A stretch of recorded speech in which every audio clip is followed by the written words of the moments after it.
Hello बच्चों, आज का जो टॉपिक है वो है मैग्नेटिज्म। टॉपिक है मैग्नेटिज्म। इसे मैग्नेटिज्म से एक बात तो समझ में आता है कि इसमें मैग्नेटिक फील्ड आएगा, है ना। जैसे वहां पे क्या था, इलेक्ट्रोस्टैटिक था, तो वहां पे ये था कि इलेक्ट्रिक चार्ज का स्टडी आएगा, इलेक्ट्रिक फील्ड का स्टडी था उसमें, था कि नहीं था। तो इसमें भी कुछ ऐसे ही बात है, इसमें मैग्नेटिक फील्ड का स्टडी कुछ हो।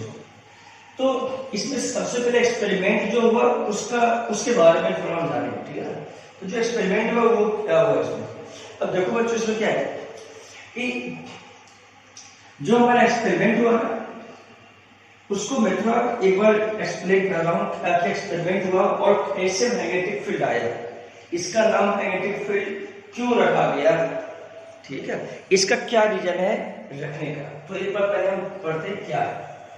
इसे मान लीजिए कोई वायर ले लिया, ठीक है, वायर में करंट आई है, ठीक है, आई है, आई क्या है, इलेक्ट्रिक करंट का फ्लोइंग कर रहा है, ठीक है।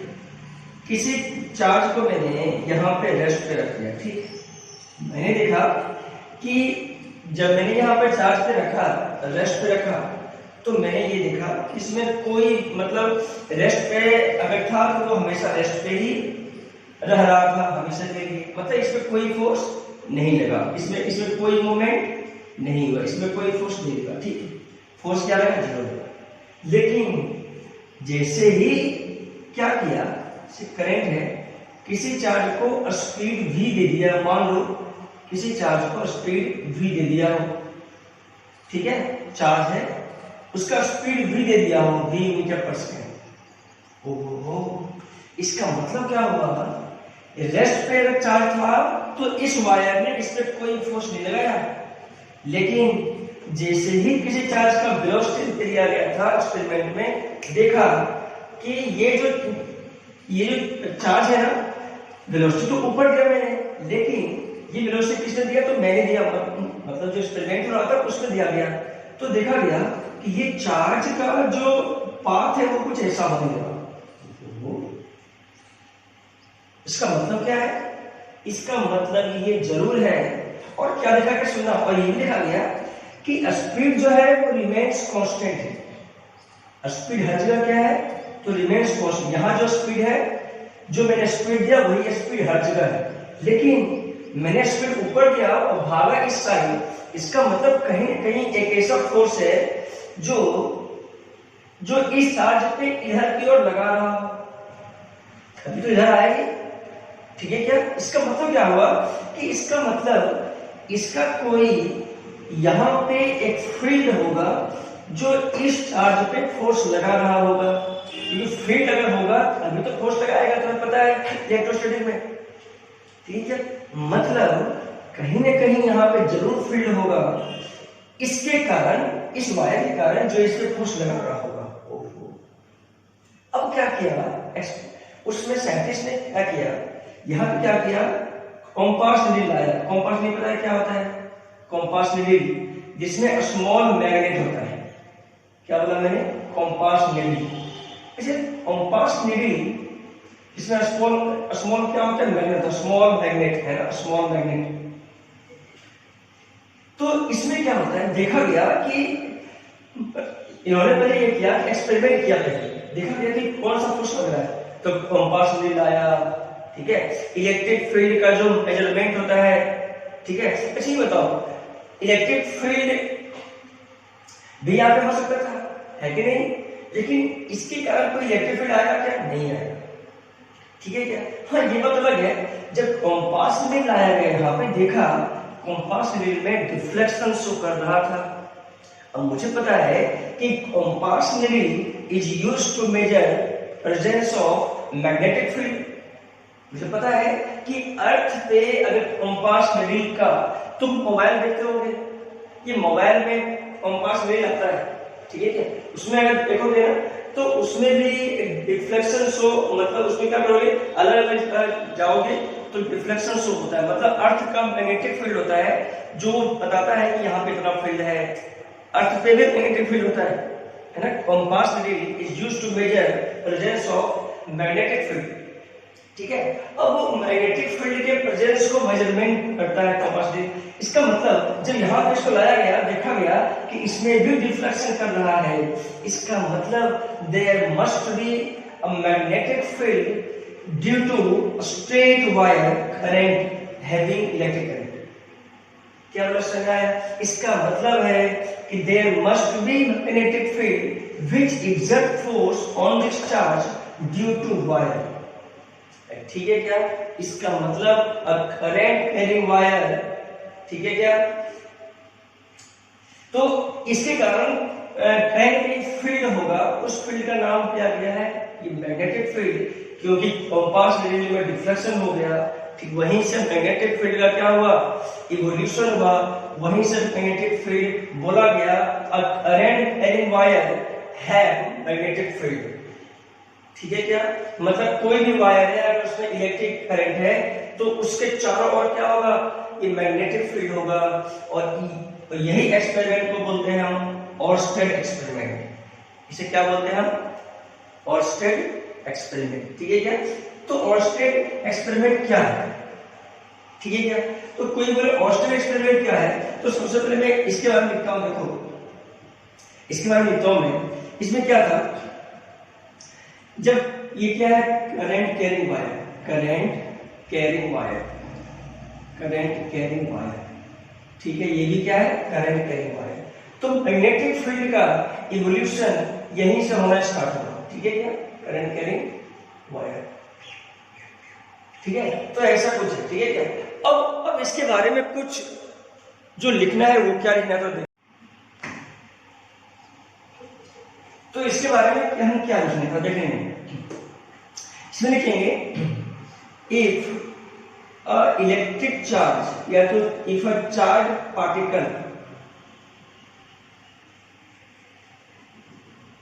इज एट रेस्ट, जो रेस्ट पे था, near by current carrying wire, near by current carrying wire, there is no any force, there is no any force exert on the charged particle, on the charged particle।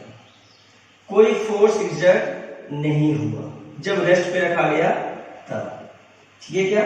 लेकिन if a charged particle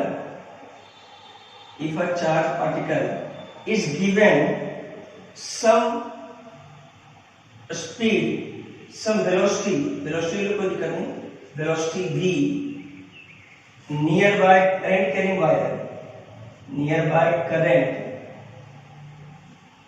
carrying wire, current carrying wire, a force, near charged particle, तो charge particle क्या हुआ? Deviate from its path, charge particle deviate from its path, अपने path से क्या किया? वो deviate किया, ठीक है क्या? Deviate from its path, it means it realized that there must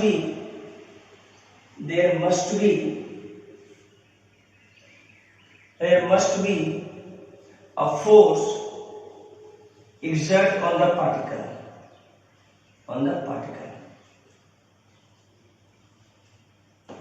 therefore a compass needle is placed, ठीक है, is placed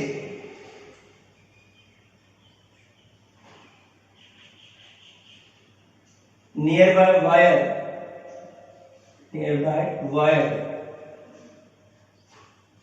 which shows deflection, जिसमें क्या किया? डिफ्लेक्शन को शोज किया, it means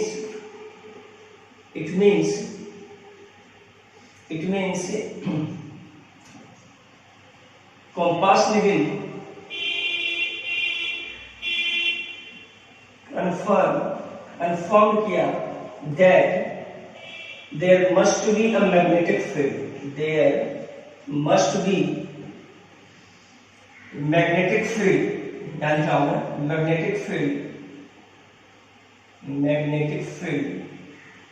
which exert force on charge, जो charge पे force लगा रहा हो, force on charge, this force is called, इसी फोर्स को बोला गया मैग्नेटिक फोर्स, इस फोर्स को क्या बोला गया, this force is called magnetic force. ये बात अलग है कि यहां से मैग्नेटिक फील्ड का क्या हुआ, जनरेशन हुआ, यहां से मैग्नेटिक फील्ड का मेजरमेंट किया गया इन ए नट से, मतलब ओवरऑल, इन ओवरऑल हम बोल सकते हैं, overall a current carrying wire, overall a current carrying wire produce, a current carrying wire produce magnetic field, क्या प्रोड्यूस करता है, मैग्नेटिक फील्ड को प्रोड्यूस करता है, ठीक है क्या। तो ये ओवरऑल ये मुझे मीनिंग मिला, ठीक है क्या। This experiment is called Oersted experiment, इसे क्या बोलते हैं हम, ऑर्स्टेड एक्सपेरिमेंट बोलते हैं, ठीक है क्या। तो overall this is called Oersted experiment, ठीक है क्या। ये बातें लिखना, ऑर्स्टेड का स्पेलिंग क्या होगा, तो ऑर्स्टेड का स्पेलिंग होगा OERSTED, this is called Oersted experiment, ये एक्सपेरिमेंट किया गया, ठीक है क्या, ठीक है क्या। तो ये एक्सपेरिमेंट किया गया, तो ये सब बातें है ना याद रखिए। यहाँ एक बात तो जरूर कि इसमें जो है, इसमें देखा गया कि जो स्पीड है ना, स्पीड हमेशा कांस्टेंट रहा, लेकिन पाथ का डेविएशन हुआ, ये बात अलग है, ठीक है। स्पीड हमेशा क्या रहा, कांस्टेंट रहा, इसका मतलब स्पीड कांस्टेंट रहा, इसका मतलब क्या हुआ, थोड़ा समझ रहे हैं क्या बोला मैंने। स्पीड कांस्टेंट है, जैसे किसी भी ऑब्जेक्ट में स्पीड कांस्टेंट है और वो उसका पाथ जो है वो डेविएशन हो रहा है, इसका मतलब फोर्स किस डायरेक्शन में लग रहा है, क्या तो निकाल सकते हो क्या, देखो तो।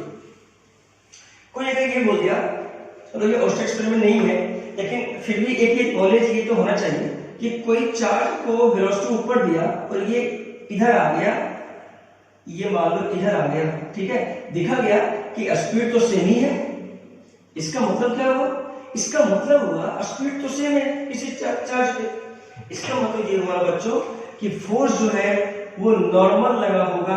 मतलब अगर फोर्स वेलोसिटी का नॉर्मल लग रहा है तो फोर्स इधर लगा तो चार्ज पार्टिकल का इधर लग गया, हो गया पाथ, ठीक है। लेकिन स्पीड क्योंकि ये 90 डिग्री है तो स्पीड रिमेन्स कांस्टेंट, मतलब फोर्स अभी भी कितना है, 90 ही है। समझ में आ रहा है क्या बोल रहा हूं मैं, मतलब magnetic force must be, magnetic force ही है, मस्ट बी नॉर्मल या परपेंडिकुलर टू द वेलोसिटी, इसीलिए स्पीड यहाँ पे क्या है, कांस्टेंट है, ठीक है क्या। अब सोचो magnetic force normal to its velocity, इसका मतलब क्या होगा, इसका मतलब ये हुआ बच्चों कि देखो अगर मैं सर्कुलर की बात करूं तो सर्कुलर में जो डिस्टेंस होगा, जो डिस्प्लेस, मान लो ऐसे कुछ है तो डिस्प्लेसमेंट क्या होगा, तो वो भी नॉर्मल होगा, डिस्प्लेसमेंट होगा ना। सर्कुलर में डिस्प्लेसमेंट क्या होता है, नॉर्मल टू द रेडियस का सेंटर, ठीक है क्या। तो ये भी देखो तो टेंजेंट से होगा, ds क्या है, डिस्प्लेसमेंट है, ds क्या है, तो small displacement in circular motion, क्योंकि ये लीनियर तो है नहीं, तो स्मॉल डिस्प्लेसमेंट भी अगर होगा ना तो सोचो कि work done by magnetic force is equal to Fs cos theta, मुझे पता है मैग्नेटिक फोर्स F है, ds है, दोनों की जगह कितना 90 है तो 0, तो work done by magnetic force is always 0 due to magnetic field, खत्म। क्या बोल समझ आया क्या, वेरी इंपॉर्टेंट, मतलब मैं देख सकता हूं कि work done by magnetic force, work done by magnetic force is 0 because क्या रीजन है, because F is normal to its velocity, F is normal to its displacement। समझ आया क्या है, ठीक है क्या। वैसे कोई बोले कि पावर एवरेज भी क्या होगा, पावर,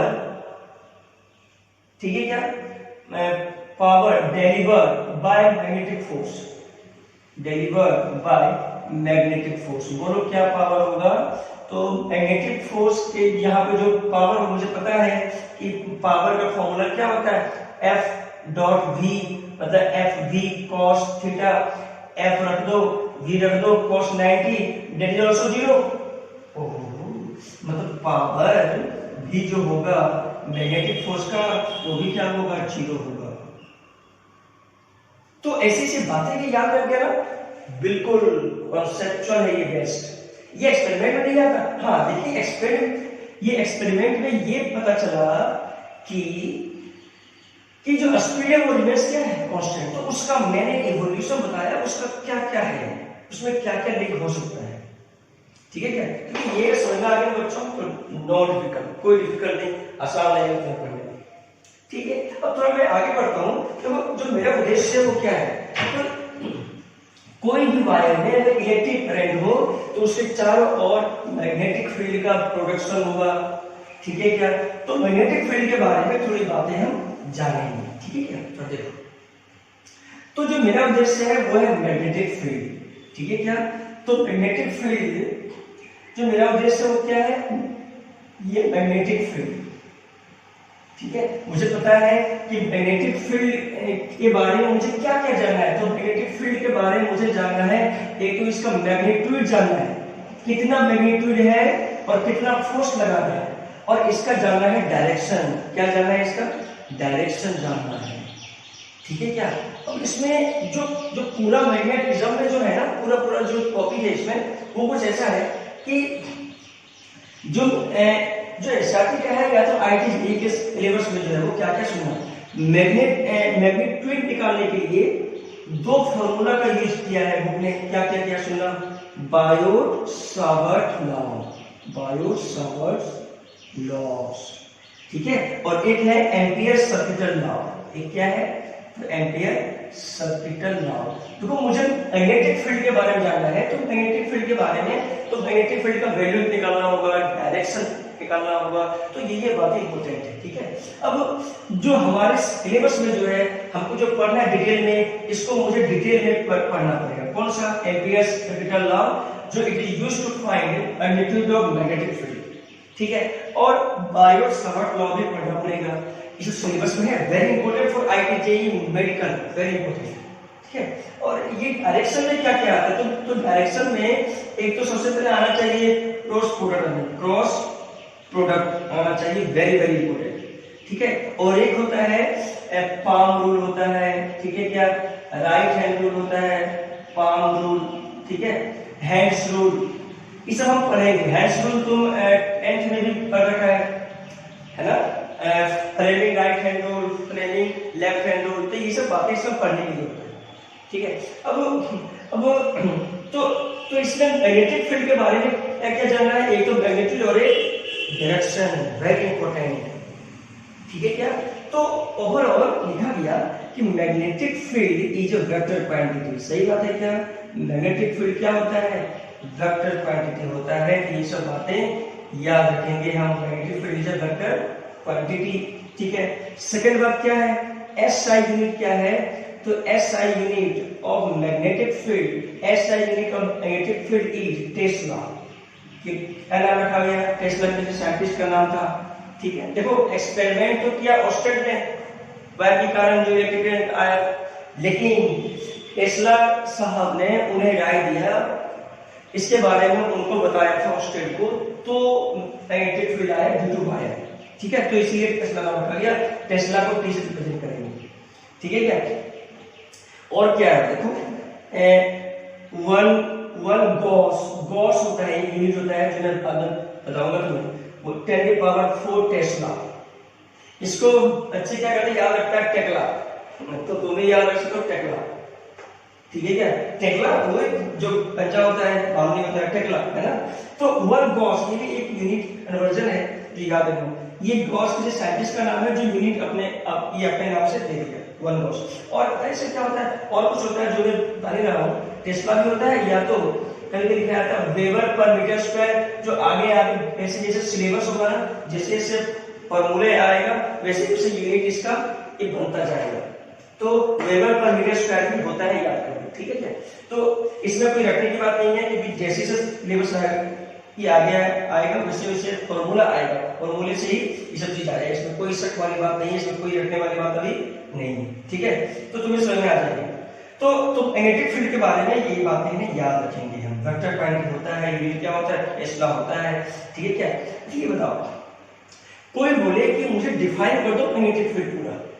अब सोचो, क्या तुम इलेक्ट्रिक फील्ड को डिफाइन कर सकते हो क्या? बिल्कुल। तो वैसे ये भी, तो हम क्या इससे डिफाइन करेंगे, तो क्या करेंगे, द रीजन और द फील्ड इन विच, ठीक है, इन विच नॉर्थ पोल, देखो कंपास नीडल में दो पोल होता है, north pole is south pole, तो इन विच नॉर्थ पोल और साउथ पोल एक्सपीरियंस फोर्स, उसे क्या बोलेंगे हम, मैग्नेटिक फील्ड, ठीक है।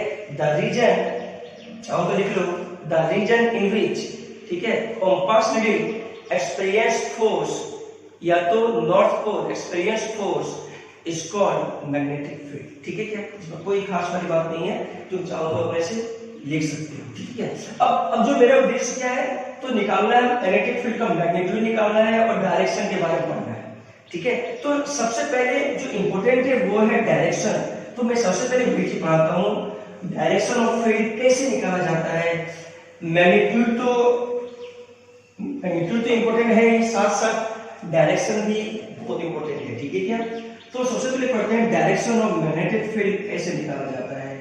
तो डायरेक्शन ऑफ मैग्नेटिक फील्ड, तो ये बातें जो है ना याद रखेंगे हम। यहाँ पे सिर्फ दो ही चीज हम पढ़ाएंगे, ठीक है। तो डायरेक्शन निकालने के लिए सबसे पहले हम क्या पढ़ेंगे, तो सुनना, सबसे पहले हम पढ़ेंगे, इसमें पढ़ेंगे पाम रूल। क्या पढ़ेंगे, पाम रूल, ठीक है।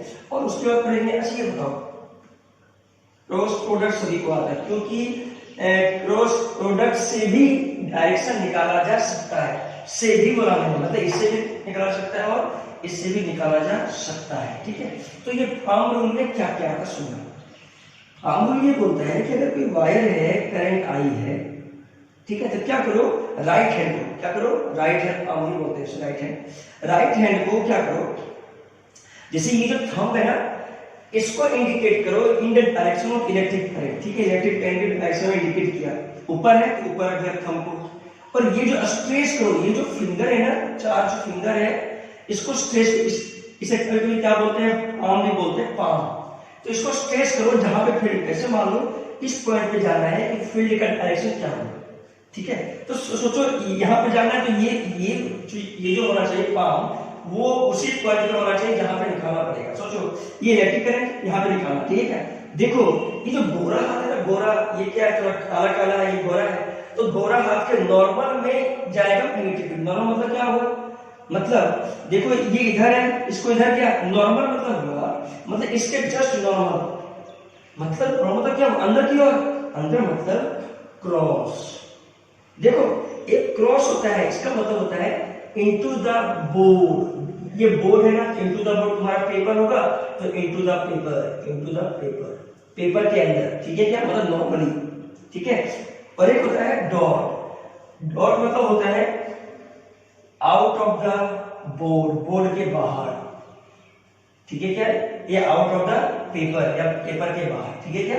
तो डॉट और क्रॉस जानना चाहिए। वेक्टर मतलब ये रिप्रेजेंट करता है डायरेक्शन को, ठीक है क्या, मैग्नेटिक फील्ड के डायरेक्शन को रिप्रेजेंट करता है। तो सोचो इसे कारण क्या होगा, फील्ड अंदर, तो अंदर दिखा दे, क्योंकि ये जो है ना गोरा हाथ के बिल्कुल नॉर्मल, ठीक है। अब जैसे मान लो ये इसका डायरेक्शन होगा, तो इसे पहले समझाता हूँ, उसके बाद बताता हूँ, ठीक है। अब ये बता दे इसका बोलो क्या डायरेक्शन होगा, यहाँ पे बोलो क्या होगा। सोचो नीचे करें तो थम्स नीचे, थम्स नीचे, तो यहाँ निकालना है तो यहाँ पे रखो। देखो ये गोरा हाथ के नॉर्मल, तो नॉर्मल का क्या यहाँ पे डॉट आएगा, सर आया क्या। जैसे ये बता दो मुझे, इस पॉइंट पे बता दो क्या आएगा, तो देखो इस पॉइंट पे ये करंट है, तो करंट इधर, ठीक, करंट है, देखो ये करंट इधर है तो करंट इधर हो गया। इस पॉइंट पे निकालना है तो इस पॉइंट पे देखो, तो गोरा हाथ के नॉर्मल, गोरा हाथ के नॉर्मल क्या जाएगा, क्रॉस, ठीक है। यहाँ बताओ क्या आएगा इस पॉइंट पे, तो यहाँ पे निकालना है, तो देखना है इधर ये करंट इधर जा रहा है, तो इसको भी इधर करना पड़ेगा, और यहाँ पे निकालना है तो यहाँ पे रखा, देखो इधर है ना, तो ये क्या बन गया, इधर डॉट बन गया ना ऊपर की ओर, यहाँ पे डॉट समझ आ रहा है। यहाँ पे ऐसे निकालना है, यहाँ पर क्या है ऐसे कारण, तो देखो ये करंट है तो क्या तो बाहर निकला, तो यहाँ पे निकालना, तो यहाँ पे निकालना, तो यहाँ पे देखो तो ऐसे देखो, ऐसे कुछ देखो, ये है मैं इधर घूम लिया, या करंट है देखो इधर यहाँ पे निकालना है, तो ये जो पान है शुद्ध पॉइंट वहां पे रहना चाहिए जहां पे फील्ड निकालना, तो ये रखा, तो ये नॉर्मल अंदर, यहाँ पे क्या आ जाएगा क्रॉस आ जाएगा। समझ में आया क्या? यहाँ पे देखो अगर यहाँ निकालना है तो क्या करोगे, ये ऊपर करंट है, ऊपर सोचो ऐसे डॉट, बाहर की ओर डॉट। समझ में आया क्या? तो देखो एक दूसरे को ऊपर चला, मतलब आइदर साइड में एक दूसरे का ऑपोजिट होगा, देखो आइदर साइड एक दूसरे का ऑपोजिट, आइदर साइड में एक दूसरे का ऑपोजिट। समझ में आया कैसे निकालता हूँ यार डायरेक्शन में? समझ आया नहीं आया? एक बार फिर तुम ये बता दो कि ये क्या होगा, बता दो मुझे, यहाँ पे क्या डायरेक्शन होगा। सोचो कि अगर मुझे यहाँ निकालना है तो ये करंट जा रहा है, करंट ऐसा यहाँ निकालना है, तो यहाँ पे अंदर क्रॉस, ये जो गोरा आपके है ना, गोरा जो है उसके नॉर्मल, तो देखो अंदर, ये करंट हो गया अंदर हो गया। समझ में आया? अब यहाँ निकालना है तो ऐसे करंट है, तो यहाँ निकालना है तो ये बाहर, ये गोरा हाथ का नॉर्मल, ये जो गोरा हाथ है उसे क्या नॉर्मल होना चाहिए, तो डॉट। समझ में आया क्या? तो ऐसे नेगेटिव फील्ड का डायरेक्शन निकाला जा सकता है, ठीक है क्या? कोई बोलते मुझे ये बता दो कि ये जो वायर है इससे करंट फील्ड का क्या डायरेक्शन होगा। देखो मान लो ऐसे पूछ रहा है कि ये कोई वायर है, ऐसे वायर है, मुझे यहाँ जानना है फील्ड का डायरेक्शन क्या है। कोई बात नहीं, इसको थोड़ा एक्सटेंड कर दो, एक्सटेंड तो होगा नहीं, क्या करो एक्सटेंड कर दो और मुझे बता दो। देखो जो यहाँ पे होगा ना वही यहाँ पे होगा, इसको कोई शक वाली बात नहीं। सोचो कि यहाँ पे क्या होगा, तो यहाँ पे सोचो कि यहाँ पे जो होगा वो क्या होगा, ये पाम है ना, करंट है, यहाँ पे क्या क्रॉस होगा, तो यहाँ भी क्या हो जाएगा क्रॉस ही है, जो ऊपर होगा वही नीचे होगा, इसमें कोई शक नहीं। तो यहाँ जाना तो यहाँ डॉट होगा, ठीक है क्या? ऐसा साइड अपोजिट, ठीक है क्या? तो ये सब बातें याद रखेंगे। जैसे मान लो बच्चों ये पूछ रहा हो यहाँ बोलो क्या होगा सर, इस पॉइंट पे क्या एक्शन होगा, तो सोचो कि अगर मैं यहाँ पे निकालूं इस साइड में तो क्या होगा, इस साइड में तो इधर की ओर नॉर्मल बाहर, इधर की ओर बाहर डॉट, इधर क्या होगा यहाँ क्रॉस। समझ में आया क्या? तो बच्चों ऐसे ही याद होना चाहिए, ठीक है क्या? ऐसे याद हो गया तो समझो कि डायरेक्शन ऑफ नेगेटिव फील्ड निकालने जान गया मैं, ठीक है क्या? चलो करते हैं। क्रॉस प्रोडक्ट में आता है क्या? क्रॉस प्रोडक्ट में आता है, इसमें कोई खास बात नहीं। क्रॉस प्रोडक्ट में एक लाइन बता दूंगा, क्रॉस प्रोडक्ट इसमें कोई खास बात नहीं है, समझ में आता है? जैसे ए वेक्टर बी वेक्टर, ठीक है, तो मुझे बताओ ए क्रॉस बी क्या कहोगे, बोलो ए से बी तक ऐसे क्या कहोगे, बताओ मुझे, बताओ क्या करोगे? देखो ए क्रॉस बी, सुनना है पहले, ये ए है, ये ए वेक्टर और ये बी वेक्टर, देखना है ए क्रॉस बी अगर निकाला तो क्या करोगे, ए क्रॉस, देखो ये ऐसे है ना, याद रखना, तो ए क्रॉस बी, सुनना पहले, ये ए है ना, तो ए से बी की ओर आओ, ए क्रॉस बी। सुनना है क्या करना है, ए क्रॉस बी, अगर मुझे लिखना है सी, अगर वेक्टर है कोई ए क्रॉस बी, तो मुझे बताओ सी किस डायरेक्शन में होगा, तो सी जो सोचो ए इधर है ना, बी इधर, ए क्रॉस बी मतलब ए से लेके बी तक आओ, ए से बी तक आया, देखो ये जो थंब है ना ये रिप्रेजेंट करता है सी वेक्टर को, तो ए क्रॉस बी, सी अंदर क्या हो गया, मतलब अंदर मतलब क्या हो गया क्रॉस सी वेक्टर, ये हो जाएगा। समझ में आया क्या बोला मैंने? और तुम्हें पता है कि सी वेक्टर जो होता है वो ए का भी नॉर्मल होता है, सी वेक्टर जो होता है वो बी का भी नॉर्मल होता है, ये पता है। पता क्यों है? क्योंकि ए बी का जो प्लेन है ना, प्लेन उसकी ये बिल्कुल क्या नॉर्मल है, ये नॉर्मल जो होगा ना अंदर की ओर, कोई बात नहीं, तुमसे पूछ दे कि सर मुझे ये बता दो ए है ये बी है, तो मुझे बताओ सी वेक्टर किधर होगा, तो बोलो क्या होगा सी वेक्टर। सोचो इसको कैसे किया मैंने, ए से बी ऐसे किया ना, ऐसे भी, ठीक है क्या? अब ए से बी इसको करो, देखो क्या करोगे, बोलो जी बताओ क्या करोगे तुम, ए से लेके बी तक, सही है क्या? ए क्रॉस बी, ए से बी 90 ये मतलब है, ए से लेके बी तक, ये ऊपर बाहर की ओर, बाहर में क्या हो गया dot product, dot C vector ये मिल गया ए क्रॉस बी। समझ आया क्या बोल रहा हूं दोस्तों? तो ये बात समझ में आनी चाहिए तुम्हें, क्रॉस प्रोडक्ट, ठीक है क्या? अब इसका यूज है, ठीक है क्या? तो डायरेक्शन में क्रॉस प्रोडक्ट हो गया और क्या क्या हो गया, और और पाम रूल हो गया, राइट हैंड पाम। अच्छा ये बताओ, राइट हैंड पाम रूल लिखाया नहीं तो मैं लिखा था पाम रूल, है ना, राइट हैंड पाम रूल। तो क्या करना है, सुनना, क्या करना है, put the thumb of right hand क्या था, right hand in direction of electric current, in direction of electric current के डायरेक्शन में थंब को पुट करो, रखो, ठीक है क्या, एंड स्ट्रेस द फिंगर, और फिंगर को स्ट्रेस करो, मतलब रखो, स्ट्रेस मतलब स्ट्रेस करो, ये फिंगर स्ट्रेस करो, मतलब ऐसे होता है तो इसको स्ट्रेस बोलते हैं। तो stress the finger at which, वहां पे करो, at which the magnetic field is to be determined, जहां पर मैग्नेटिक फील्ड कहां, ये stress the finger at the point आएगा, at the point at which, जहां पे magnetic field is to be determine, जहां पे डायरेक्शन ऑफ मैग्नेटिक फील्ड क्या करे, डिटरमाइन हो। तो ये क्या है, पाम रूल है। अगर ये याद है तो बहुत अच्छी बात है, लेकिन जो मैंने बताया डायरेक्शन वो भी सीख गए तो बहुत बड़ी अच्छी बात है, ठीक है क्या, वेरी इंपॉर्टेंट याद, ठीक है। तो वो इसमें कोई खास बात नहीं है, ठीक है, जो मैंने बताया था वही दिखाया भी, ठीक है क्या। तो डायरेक्शन ऑफ मैग्नेटिक फील्ड हो गया। अब थोड़ा बोलते हैं बायोट सावर्ट लॉ क्या होता है। तो बायोट सावर्ट लॉ के बारे में थोड़ा जानेंगे, क्या होता है, देखो क्या Biot Savart law, Biot Savart